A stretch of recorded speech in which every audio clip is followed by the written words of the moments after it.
Good morning, student. Myself Praduman, your physics teacher for class 9 and 10 in Modern International School, Hiswa. Today, just I am going to start a new topic from magnetic effect of current for class 10, Unit 2.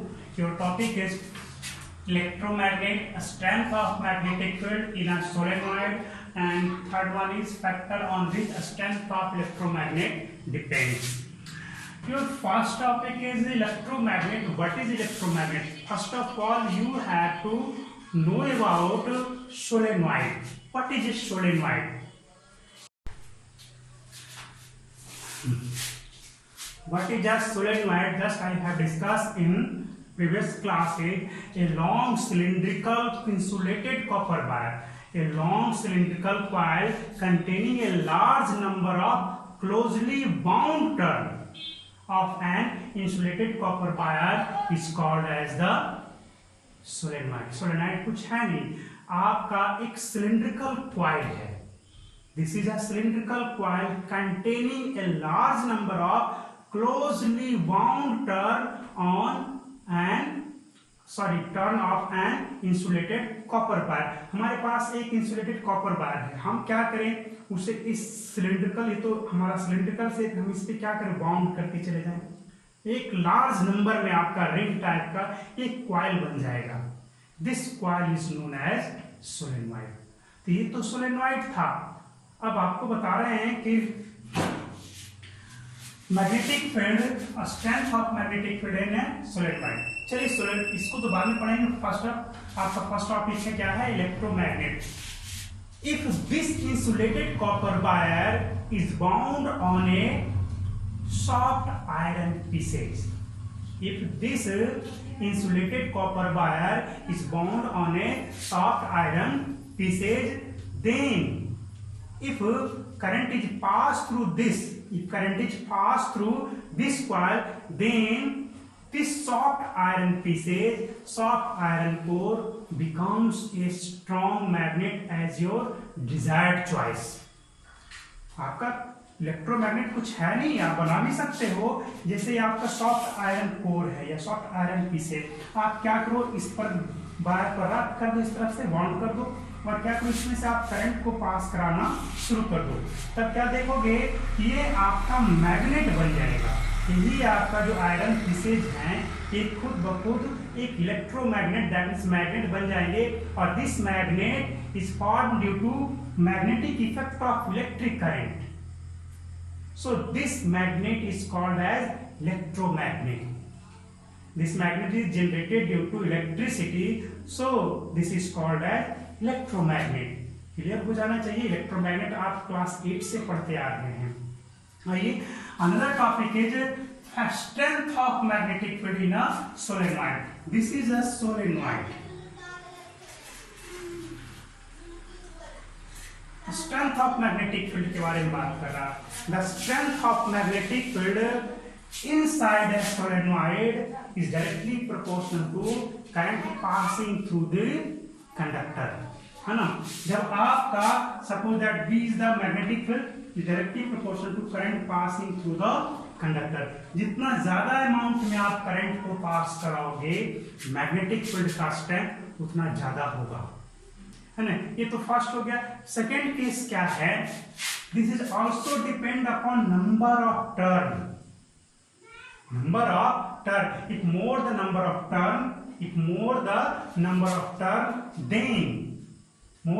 of turn, then a strength of magnetic field is also more.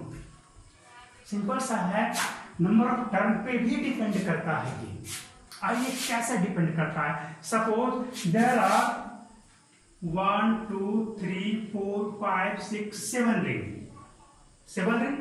Suppose we take only one ring or one circular conductor. If we pass the current through this conductor, if number of magnetic field line is produced through this conductor is 10. How many? 10. Sorry, 10 को छोड़ दे. 500. एक single हमारा क्या है? एक single आपका एक only one turn है, इसके थ्रू जो अगर जो कहा जाए, हम मान करके चलते हैं कि 500 मैग्नेटिक फील्ड लाइन आपको इससे निकल रही है इस डायरेक्शन में। तो सारे में तो करंट का डायरेक्शन एक ही जैसा है, सभी में देखोगे तो करंट का डायरेक्शन एक ही जैसा है ना। तो सभी में करंट का डायरेक्शन एक ही जैसा है। तो 500 मैग्नेटिक फील्ड लाइन ये प्रोड्यूस किया, 500 ये भी, 500 ये, इसके थ्रू 500 चला ऐसे, इसके थ्रू 500 चला, इसके थ्रू 500 चला। तो क्या होगा, number of magnetic field line inside the conductor उतना ही रहेंगे या बढ़ जाएंगे। तो जितना ज्यादा नंबर ऑफ टर्न होगा उतना ही ज्यादा मैग्नेटिक फील्ड का स्ट्रेंथ इनसाइड में होगा। क्लियर है ना। इस तरह से number of magnetic field strength of magnetic field is depending upon क्या बोलते हैं उसको, number of turn in a circular conductor, circular coil in a solenoid. ये जो हमारा circular turn, number of turn पे डिपेंड करता है। Second one, third one is this also depend upon the diameter of the circular conductor और solenoid. Solenoid के diameter पर भी डिपेंड करता है। अब सवाल ये है कि how can you say that the strength of magnetic field is depend upon the diameter? If we same current passing through this and same current is passing in this case and the number of turn in both the cases is same, in which case strength of magnetic field inside the conductor is more? दोनों में क्या है, इसमें number of turn, इसमें भी number of turn, दोनों में same है। बट आप हाँ, और एक करंट भी दोनों में सेम ही पास कर रहा है, लेंथ भी दोनों का इक्वल है, सब कुछ इक्वल है। बट डिफरेंस क्या है, इसका डायमीटर ज्यादा है, इसका डायमीटर कम है। बताओ किस केस में स्ट्रेंथ ऑफ मैग्नेटिक फील्ड ज्यादा होगा। तो सोचने की बात है, सोचो, you know about strength of magnetic field. If number of magnetic field is crowded then strength of magnetic field is more. तो यहाँ पे सोच लो क्या होगा, यहाँ पे आपने देखा कि 500 के एक के द्वारा प्रोड्यूस हो रहा था, तो सपोज दैट इसमें 10 टर्न है, इसमें भी 10 ही टर्न है, तो टोटल कितना हो गया, 5000 टर्न हो गए इसमें भी। और 5000 मैग्नेटिक फील्ड लाइन इससे चले, हमने ऐसा एज्यूम किया 5000 मैग्नेटिक फील्ड लाइन इससे चले और 5000 इसमें भी चलेंगे। ऐसा नहीं है कि इससे ज्यादा चलेगा, करंट सेम है ना। तो सोचो कि इसमें भी 5000, इसमें भी 5000, करंट जब सेम है तो एक रिंग के द्वारा आपको उतना ही मैग्नेटिक फील्ड का स्ट्रेंथ प्रोड्यूस होना है, उससे ज्यादा नहीं होगा। तो अब जरा सोच लो कि इससे भी 5000, इससे भी 5000 आपको, तो बताओ किसमें क्राउड ज्यादा होगा, भीड़ किसमें ज्यादा होगा, क्लोजली पैक्ड किसमें होंगे, इसमें ज्यादा क्लोजली पैक्ड होंगे इसके रेस्पेक्ट में, इसमें भीड़ कम होगा, इसमें क्राउड बहुत ज्यादा होगा। जहां पे मैग्नेटिक फील्ड लाइन क्राउडेड होते हैं वहां पे स्ट्रेंथ ऑफ मैग्नेटिक फील्ड क्या होता है, more and more. That means if diameter of or radius of the circular conductor increases, solenoid increases, then strength of magnetic field decreases. All the same concept is used in a solenoid is applicable in electromagnet.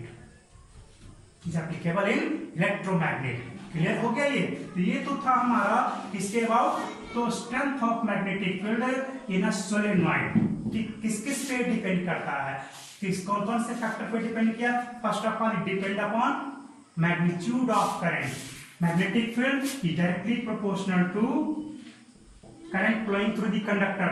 Second, number of turn per unit length भी बोलना जरूरी है।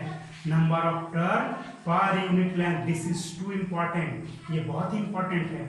Number of turn तो है ही, आपका एक बहुत ज्यादा दूर पे रहा और एक बहुत निकट में रहा, तो number of turn per unit length ये इंपॉर्टेंट है। इसके बारे में मैं और भी डिस्कस करूंगा आगे। और थर्ड क्या हो गया जी, inversely proportional to the radius of the conductor. All concepts are applicable in case of electromagnet. Now In case of electromagnet, this is your electromagnet, and inside this is a soft iron core. If we place a soft iron core inside the solenoid, then this iron core behave like a magnet. अब ये iron core जो हमारा है एक magnet के जैसा behave करने लगेगा।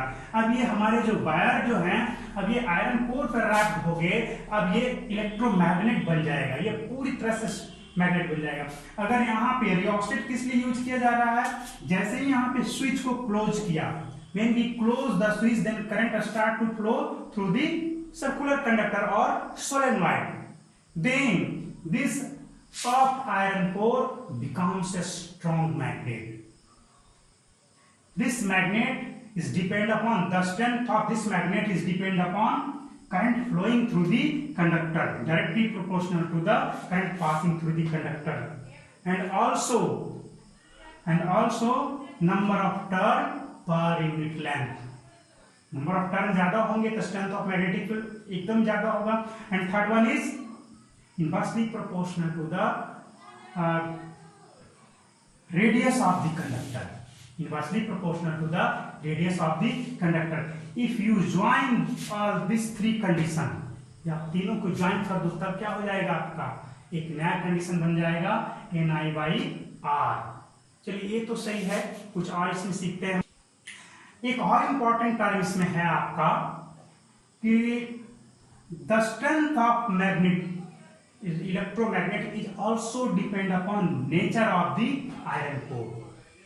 अगर यहाँ पे सॉफ्ट आयरन कोर आप यूज करते हो तब ये स्ट्रॉन्ग मैग्नेट बनेगा, और अगर हार्ड यूज करते हो तो ये उसके रेस्पेक्ट में थोड़ा वीक बनेगा। तो ये है आपका, because soft iron is easily magnetized and demagnetized, but a hard iron core is not easily magnetized. It magnetizes but not easily than that of soft iron core. इसका कंडीशन भी होता है, इसका कारण भी होता है ना। इसे आप लोग जब आगे के क्लास में जाएंगे तब आप पढ़ेंगे। हार्ड आयरन कोर कैसे बनाए जाते हैं, उसमें कुछ कार्बन को मिक्स किया जाता है, तब जाकर के वो हार्ड हो जाता है ना। चलिए वो सब हमें डिस्कस नहीं करना है ना। ये हमारा क्या था, factor on which electromagnet depend. Clear? तो अगली क्लास में कुछ और बताया जाएगा। Thanks for watching.